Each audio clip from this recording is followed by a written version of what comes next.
Selamat siang semuanya. Kita mulai sesi siang hari ini. Kali ini materi yang saya berikan adalah terkait tentang bagaimana caranya memulai suatu karir ya di bidang green energy.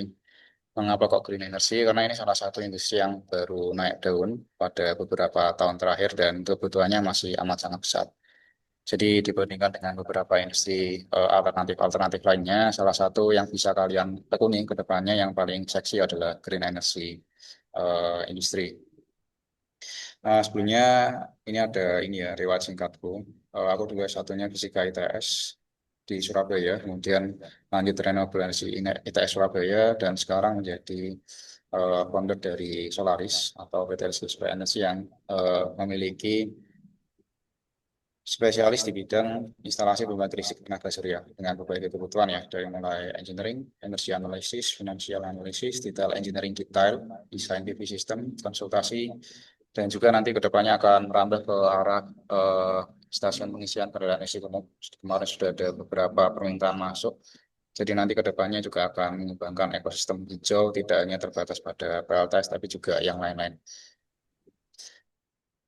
Nah, di materi kali ini, aku akan lebih bahas jauh terkait tentang bagaimana kalian bisa mengawali karir setelah lulus nanti ya, sebagai seorang fresh graduate, kalau misalkan mau melanjutkan karir sebagai entah karyawan atau rintis karir, itu kira-kira apa aja sih yang perlu disiapkan, mindset-mindsetnya itu apa aja, sehingga nanti kalian bisa ini ya, lebih punya gambaran. Karena aku rasa materi-materi yang seperti ini tidak akan banyak dibahas di kuliah, atau di kegiatan-kegiatan pelatihan-pelatihan teknis lainnya ya. Banyak kan kayak gitu kan. Kalau nggak yang teoritis banget, praktis banget. Jarang banget yang bahasnya itu mindset kecuali kalian nonton di YouTube. Di YouTube pun aku belum pernah lihat ada yang bisa menjelaskan apa ya istilahnya ya, selinier ini gitu. Jadi ini nanti materi-materinya sudah bisa applicable bagi kalian karena ini sangat-sangat sifatnya spesifik sesuai dengan yang kalian inginkan. Materi yang pertama nanti adalah motivasi untuk mulai, gimana caranya kita memulai suatu hal, itu kira-kira yang dipersiapkan apa hasil. Kemudian yang kedua adalah caranya membangun portofolio, baik secara personal maupun secara perusahaan. Kemudian yang ketiga adalah caranya memulai suatu bisnis. Yang keempat adalah marketing way atau cara pemasaran, berdasarkan praktis yang aku lakukan ya. Dan yang berikutnya adalah hambatan atau tantangan, kira-kira apa aja. Dan yang terakhir adalah study case.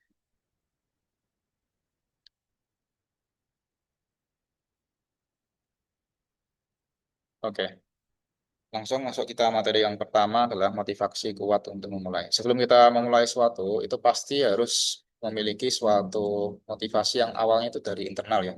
Kita nggak bisa memulai suatu hal itu berdasarkan dari keinginan orang lain. Misalkan kalian ingin mengerjakan suatu proyek PLTS dan kalian ingin mempelajari suatu industri energi surya, itu kan kalian nggak mungkin hanya bermodalkan karena diminta oleh orang tua kalian. Kalian nggak bisa hanya cuman sekedar ikut-ikutan teman kalian yang mempelajari industri surya, tapi kalian juga harus punya keinginan dari dalam, yang mana itu sumbernya dari internal. Jadi lagi-lagi motivasi itu harus berawal dari diri kalian sendiri. Harus ada api yang kalian miliki di dalam diri kalian, sehingga nantinya itu kalian bisa benar-benar merasakan manfaatnya. Karena kalau nggak ada yang kayak gitu, kalau motivasinya datangnya dari eksternal, nanti kalau misalkan dari motivasi eksternal itu kalau udah hilang, kalian bakalan angin-anginan. Misalkan tadi kalian pengen belajar tenaga surya karena teman kalian belajarnya itu juga. Kalau teman kalian pindah industri, kalian juga akan kehilangan motivasi. Jadi ini harus sesuatu yang sifatnya itu internal. Nah, caranya gimana sih? Ini adalah beberapa cara-cara yang praktikal ya bisa kalian lakukan untuk menciptakan suatu peluang dalam suatu industri. Yang pertama adalah tetap fokus, keep fokus. Pertama adalah kalian perlu merencanakan suatu tujuan yang pasti ya. Kayaknya kita ingin melakukan perjalanan yang amat sangat panjang, misalkan dari Semarang ke Jakarta. Kalian ke Jakarta itu harus punya tujuan. Misalkan aku pengen ke Gelora Bung Karno, Mas. Nah, itu kalian harus punya tetapkan tujuannya dari awal, sehingga nanti kalian mau akomodasinya, mau lewat yang mana, itu tujuannya itu tetap sama. Jangan sampai kalian itu asal mulai aja, tapi nggak tahu tujuan kalian seperti apa. Karena gagal dalam merencanakan itu sama dengan merencanakan kegagalan. Jadi sebisa mungkin kalian harus pastikan tujuan kalian itu apa. Dalam hal industri tenaga surya, kalian juga harus tentukan. Kira-kira nanti aku mau jadi engineer di bidang teknisi panel surya ini di bidang apa. Misalkan mau bagian teknisinya atau bagian desainnya atau bagian finance engineeringnya. Nah, itu juga masih dalam konteks perantara ya. Artinya ada tujuan atau goals lain yang lebih besar. Yang mana itu lebih sifatnya itu lebih ke subjektif personal kalian. Yang mana itu akan menjadi suatu motivasi yang bisa membuat kalian itu terus bisa fokus menjalani aktivitas kalian sehari-hari. Dan yang kedua adalah fokus mastery satu bidang. Ini penting karena jangan sampai kita itu nyabang ya. Karena kalau misalkan kita mempelajari dua hal secara bersamaan, kemudian kita tidak bisa fokus, maka kita bisa jadi gagal mendapatkan keduanya. Jadi kalau misalkan kalian industrinya belajarnya satu hal ya satu hal dulu aja. Benar-benar fokus, dalami satu hal dulu. Nanti kalau misalkan kalau udah benar-benar master di bidang itu, barulah mulai diversifikasi atau mulai nyabang-nyabang itu nggak apa. Tapi misalkan kalau nyabang juga linear. Contohnya apa Mas? Industri rokok jarum. Jarum itu awalnya itu satu, dia industri rokok. Dia puluhan tahun berada di industri rokok, barulah kemudian dia omsetnya udah gede, baru mulai dia itu diversifikasi masuk ke lain-lain, akuisisi Polytron, kemudian akuisisi BCA, baru masuk yang ke yang lain-lain, tapi cabangnya pohonnya itu dari satu, akarnya itu dari pabrik rokok, gitu. Jadi seperti itu. Jadi harus mendalami satu, tancap tajam dulu, baru multistream. Jangan kalian baru akarnya belum tancap banyak nih, kemudian kalian langsung multistream itu jangan, karena nanti akan gampang terombang-ambingnya. Sama juga di industri tenaga surya, kalian juga harus fokus ke satu bidang dulu. Kalau misalkan pengennya renewable energy, ya renewable energy, satu fokus surya dulu. Jangan nanti kalian, aku pengen surya mas, habis itu pelajari yang lain. Ya boleh kalau cuma sekedar buat referensi, tapi kalau kemudian kalian menjadi tidak fokus, itu nanti akan menjadi ini ya, bumerang bagi kalian ya. Kemudian yang berikutnya adalah jangan multistream. Ini barusan tak jelaskan dalam kita mempelajari suatu hal atau kita mendalami suatu hal itu jangan langsung beberapa. Ada suatu pepatah yang mengatakan bahwa kita nggak akan pernah bisa menangkap dua kelinci sekaligus. Yang ada kita akan kehilangan keduanya. Jadi pilihlah satu dan fokuskan tujuan kalian ke sana. Karena akan lebih mudah menangkap satu kelinci dibandingkan dua kelinci yang berlarian. Nah, yang kedua adalah super hard work atau kerja dengan amat sangat gila ya. Ini adalah suatu hal yang harus kalian lakukan. Jadi kerja itu nggak cuma sekedar kerja aja.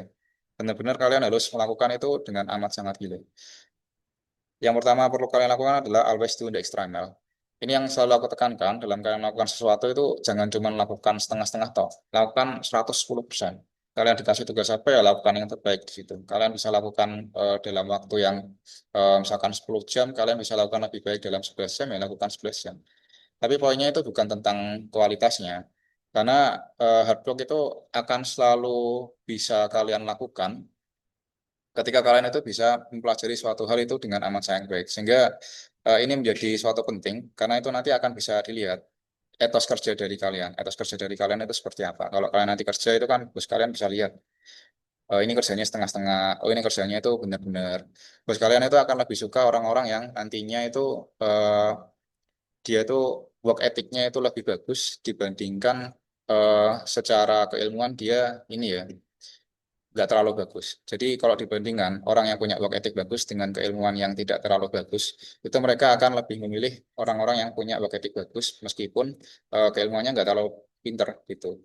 Nah, orang-orang seperti itu akan lebih cepat belajar. Karena apa? Karena kemampuan itu bisa dicari, tapi kalau kemauan atau tekad kerja yang keras itu akan lebih sulit dicari. Kemudian yang berikutnya adalah konsisten 1% lebih baik. Ini kalau misalkan kalian pernah baca buku The Atomic Habit, itu ada grafik yang menjelaskan ketika kalian berhasil melakukan 1% lebih baik setiap harinya, itu nanti grafik pertumbuhan kalian itu akan eksponensial 365%. Sedangkan kalau kalian itu cuman santai-santai aja dalam setiap hari, aku santai-santai lah, kemarin aku udah kerja, tapi kalian nggak melakukan perbaikan setiap harinya, itu akan grafiknya itu akan sangat beda sekali. Jadi yang awalnya eksponensial itu bisa cuma datar atau bahkan melengkung ke bawah, kayak logaritmik gitu ya. Kemudian yang terakhir adalah don't slow down. Nah ini ada suatu analogi bagus. Kalau misalkan kalian naik pesawat nih, naik pesawat itu dia kecepatannya awal waktu kalian berangkat itu kan pasti sangat sangat kenceng sekali, akselerasi cepat cepat. Cepat sekali, kemudian dia akan berangsur angkat, kemudian naik ke atas, dan itu masih sangat tekanannya yang kalian rasakan amat sangat tinggi. Kemudian baru sampai atas, benar-benar di ketinggian tertentu baru bisa dia slow down. Jadi kalau kalian masih dalam taraf mau naik ke atas, itu jangan slow down. Karena kalau misalkan pesawat baru berakselerasi ini kemudian dia slow down, itu pasti akan jatuh.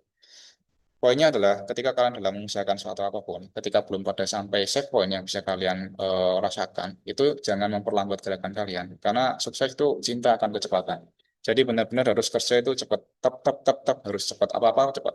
Makanya aku di Solaris itu banyak sekali aku tekankan dalam setiap pekerjaan itu yang penting cepat. Mau ada salah itu ya masih bisa ditolerir lah. Salah 80% itu, sorry, benar 80% tapi cepat itu lebih better dibandingkan cepat eh, lambat tapi 99% benar. Karena kecepatan itu adalah kunci dari kesuksesan. Jadi ketika kalian udah dalam fase akselerasi, kalian dalam fase mencapai sesuatu, itu harus benar-benar cepat ya prosesnya. Kemudian ini adalah yang ketiga, yaitu adalah ciptakan hobi kalian sendiri. Ya, hoki itu sesuatu yang sulit untuk dideskripsikan. Tetapi kalau misalkan itu dilakukan pendekatan secara rasional, rumusnya hoki itu adalah ketika ada peluang bertemu dengan kesiapan. Nah, kita nggak tahu kapan ada peluang datang, kita juga nggak akan tahu kapan ada suatu rezeki itu bisa datang. Hoki datang itu nggak akan ada yang tahu. Tapi yang bisa kita lakukan adalah melakukan kesiapan. Nah, kesiapan itu ada rumusnya. Rumusnya itu adalah usaha dikalikan relasi dikalikan doa. Nah, ini sama kayak rumus volume. Ini sempat aku bahas di eh, meeting sebelumnya ya. Konsep rezeki seperti rumus volume, yaitu adalah panjang kali lebar kali tinggi, yaitu adalah usaha dikali relasi dikalikan doa. Dan semuanya itu harus berjalan, nggak boleh ada yang nol. Kalau misalkan yang ada yang nol gimana Mas? Kalau ada yang nol ya, ya semua yang dikalikan nol akan nol.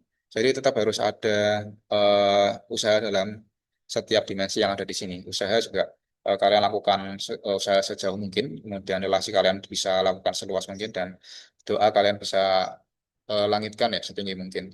Begitu. Udah pernah aku jelas juga bahwa di era sekarang itu kita ada beberapa teknologi-teknologi yang bisa kita jadikan leverage ya. Untuk dari segi usaha itu ada teknologi AI, kemudian ada beberapa kayak Canva, CapCut, dan lain sebagainya. Itu sesuatu yang hanya ada tuh di zaman sekarang, gitu, bukan 10 tahun yang lalu. Artinya kalau misalkan aku merintis Solaris 10 tahun yang lalu, belum tentu juga Solaris bisa eksis seperti sekarang. Karena 10 tahun lalu belum ada YouTube yang sepopuler itu ya, belum ada apa namanya jual beli yang ada di Tokopedia, belum ada CapCut, belum ada Canva, dan sosial media juga belum semasif itu. Paling hanya ada beberapa yang dijual, dipakai jual beli ya kayak Facebook itu. Tapi aku rasa kalau misalkan nggak ada level teknologi yang sekarang untuk bisa merintis Solaris itu nggak akan bisa jadi 10 tahun yang lalu.